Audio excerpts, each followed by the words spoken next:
আজকে আবার নিয়ে চলে এলাম একটা নতুন রেসিপি। তো এখানে আমি রান্না করার জন্য নিয়েছি মুগ ডাল আর মুসুর ডাল, এটা ভালো করে ধুয়ে নেব। আর এখানে রান্না করার জন্য নিয়েছি দেখো সজনে ডাঁটা আর কচি ডাঁটার ডগার দিকটা যেটা হয় সেটা নিয়েছি, পেঁয়াজ কুচি, চেরা কাঁচা লঙ্কা আর রসুন থেতো করা। জল আমি বসিয়ে দিয়েছি আর ডালটা ধুয়ে এখানে দিয়ে দিব। আর একটু জলটা ফুটে এলে আমি দিয়ে দিব সজনেগুলো দিয়ে ভালো করে আমি ফুটিয়ে নিয়েছি। তো উপর থেকে ফেনাটা ফেলে দিচ্ছি। আমি এর মধ্যে হলুদ দিয়ে দেবো, হলুদ দিয়ে নামিয়ে নেব। তো এখানে দেখো আমি ফোড়ন দিয়ে দিয়েছি, ফোড়নে দিয়েছি কালো জিরে, পেঁয়াজ, শুকনো লঙ্কা। পেঁয়াজটা সুন্দর করে ভাজা ভাজা হয়ে এলে আমি ফোড়নের ডালটা দিয়ে দিব। তো ডালটা দিয়ে দিয়েছি, ডালটা অনেকটাই আমার ঘন হয়ে গেছে। আর এইভাবে সজনে ডাঁটা বা ডাঁটা দিয়ে ডাল বানালে একটু পাতলা করতে হয়। আমি একটু গরম জলের মধ্যে দিয়ে দিয়েছি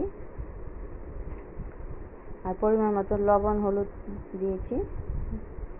ডালটা হয়ে গেছে, এখন আমি গ্যাসটা অফ করে নামিয়ে নেব।